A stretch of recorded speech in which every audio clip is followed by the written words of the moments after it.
Hello students. आज हम लोग वर्नर कोऑर्डिनेशन थ्योरी को फुल कॉन्सेप्ट के साथ इजी वे में पढ़ेंगे। वर्नर कोऑर्डिनेशन थ्योरी, तो वर्नर को फादर ऑफ कोऑर्डिनेशन केमिस्ट्री भी कहा जाता है, जिसके लिए इनको नोबेल प्राइज़ भी मिला था। तो इन्होंने कोऑर्डिनेशन थ्योरी को लेकर के कुछ पोस्टुलेट बताए थे। जो इनका पोस्टुलेट है कि किसी भी कोऑर्डिनेशन कंपाउंड में जो सेंट्रल मेटल एटम होता है उसके पास 2 टाइप्स की वैलेंसी होती है। सेंट्रल मेटल एटम के पास 2 टाइप्स की वैलेंसी होती है, यानी वह 2 टाइप्स की वैलेंसी रखता है।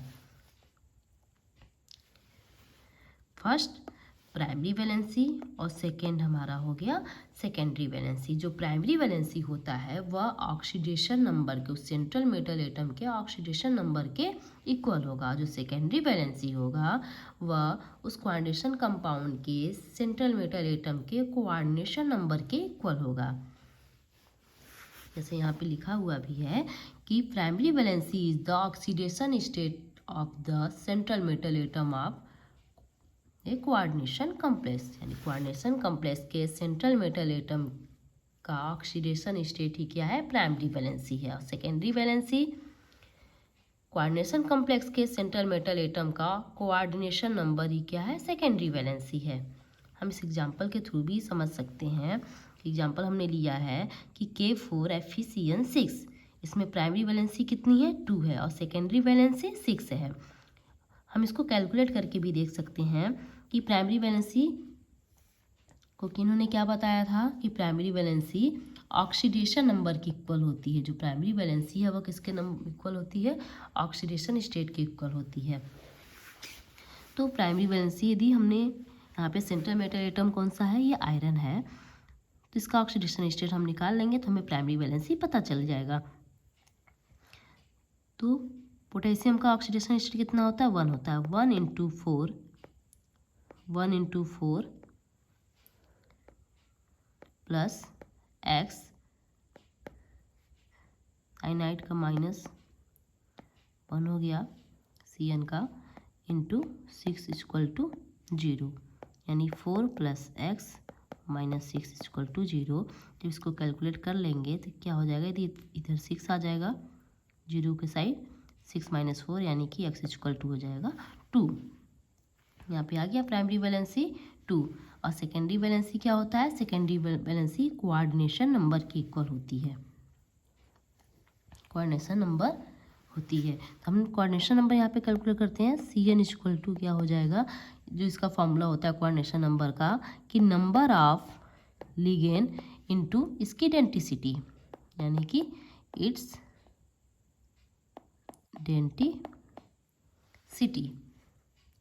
तो coordination number = number of ligand. कितने लिगेंड है इसमें, 6 लिगेंड है। 6 इंटू इसकी डेंसिटी कितनी होती है, 1, क्योंकि यह क्या है, मोनोडेंटेड लिगेंड है, यानी यह आ गया 6। तो सेकेंडरी वैलेंसी कितना हो गया, 6 हो गया।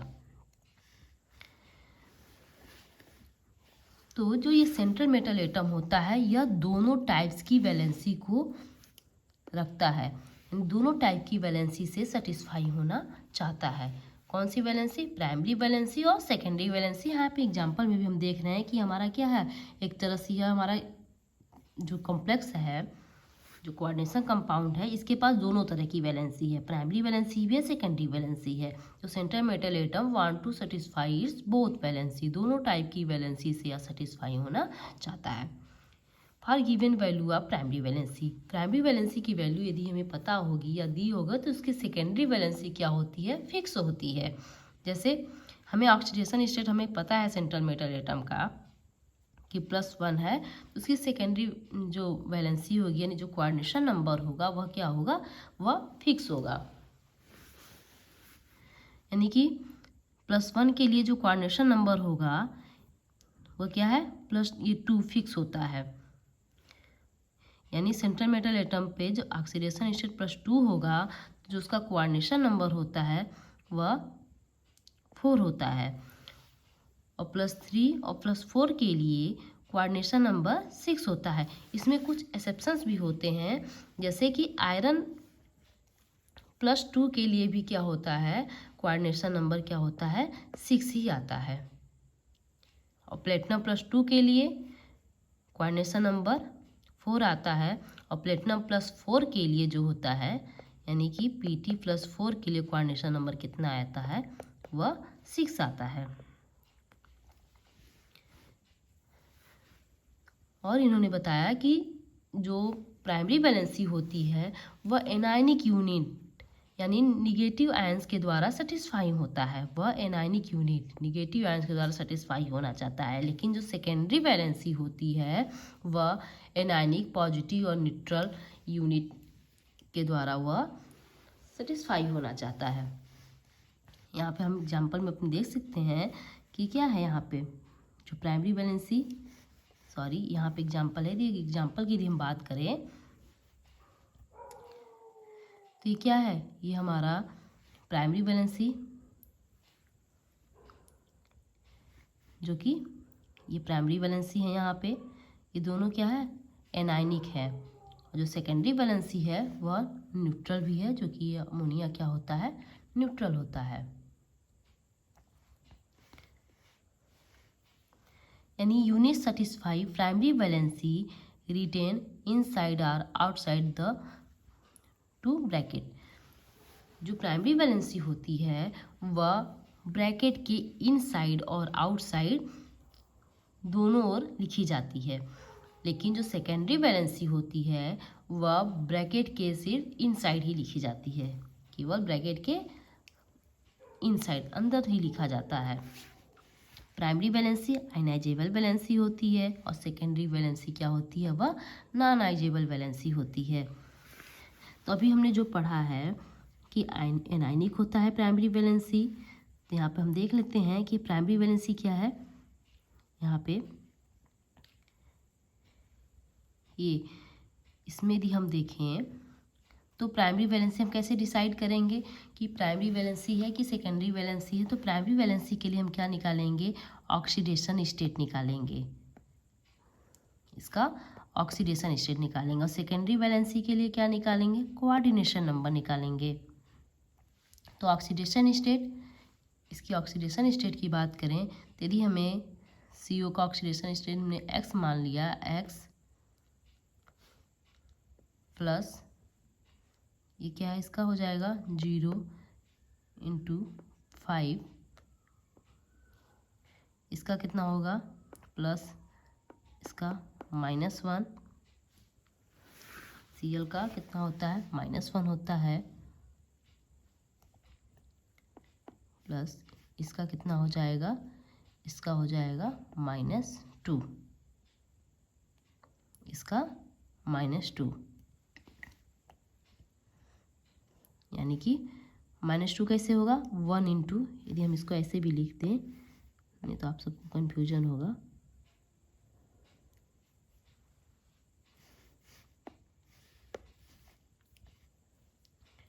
कितना 2 लिगेंड है, 2 × -1। जब इसको हम सॉल्व करेंगे, X ऑक्सीडेशन स्टेट यानी कि इक्वल टू ये क्या हो गया, 0 हो गया।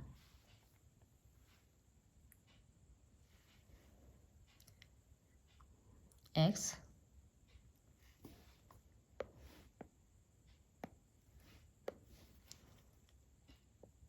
प्लस कितना होगा 0, -1, ये हो जाएगा -2 इक्वल टू 0।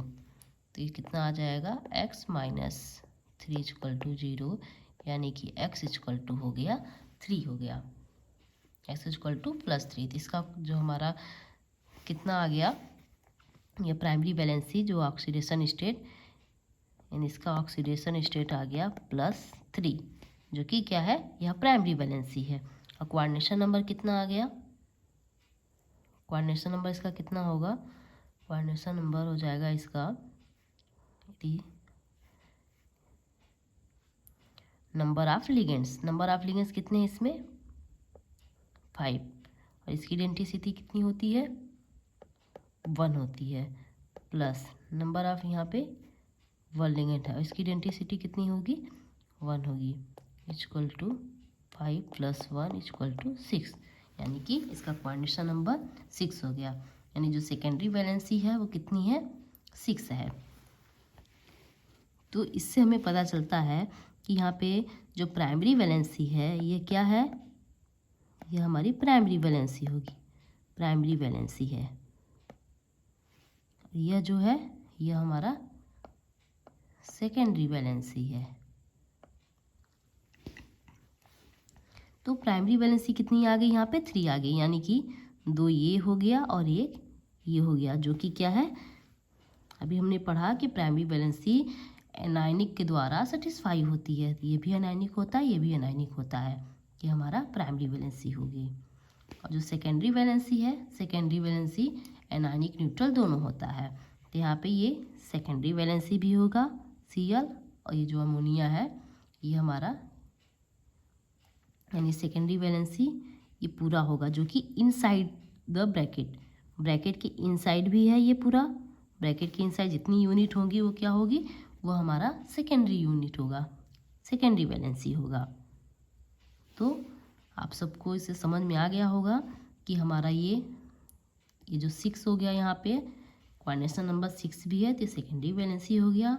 और ये जो ऑक्सीडेशन स्टेट +3 आया, यानी 2 इसका 1 इसका, यानी कि हमारा ये प्राइमरी वैलेंसी हो गया। तो प्राइमरी वैलेंसी को हम डॉटेड लाइन से शो करते हैं, और जो सेकेंडरी वैलेंसी है उसको हम ये थिक लाइन से शो करते हैं। तो जैसे यहाँ पे देख लें कि यहाँ पे हमने बताया भी कि ये जो ये वाली वैलेंसी है, ये जो Cl है, ये दोनों टाइप की वैलेंसी रख रहा है, प्राइमरी वैलेंसी रख रहा है, सेकेंडरी वैलेंसी रख रहा है। तो जब जब कोई भी लिगेंड प्राइमरी और सेकेंडरी दोनों टाइप की वैलेंसी रखेगा तो उसको हम इस तरह से शो करेंगे, डॉटेड लाइन से भी शो करेंगे और थिक लाइन से भी शो करेंगे, यानी वह एनायनिक ही होगा, एनायनिक, क्योंकि एनायनिक यूनिट क्या है, जो कि दोनों में कॉमन है, प्राइमरी भी होती है और सेकेंडरी भी होती है।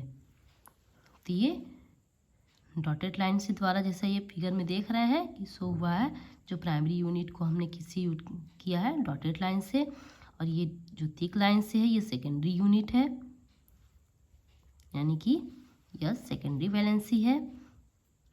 और यह जो है यह प्राइमरी और सेकेंडरी दोनों टाइप की वैलेंसी शो करता है। तो हमने ये डॉटेड लाइन और थिक लाइन दोनों से शो किया हुआ है। हम नेक्स्ट देख लेते हैं कि जो प्राइमरी वैलेंसी होती है वह नॉन डायरेक्शनल इन नेचर होती है, नेचर में नॉन डायरेक्शनल होती है, जो कि वो ज्योमेट्री में रोल प्ले नहीं करती है, इसका ज्योमेट्री में कोई रोल नहीं होता है।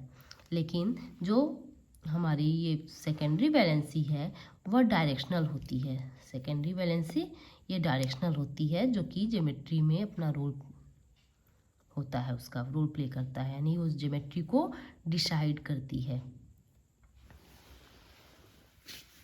ये तो हमने एक रफली फिगर यहाँ पे बनाया हुआ था, लेकिन यहाँ पे देख लें जो इसका एग्जैक्ट फिगर होगा उस कॉम्प्लेक्स कंपाउंड का, तो ऐसे होगा। यहाँ पे हमने यदि इसका एग्जांपल ले लें, इसको और थोड़ा छोटा कर देते हैं, दिख रहा है,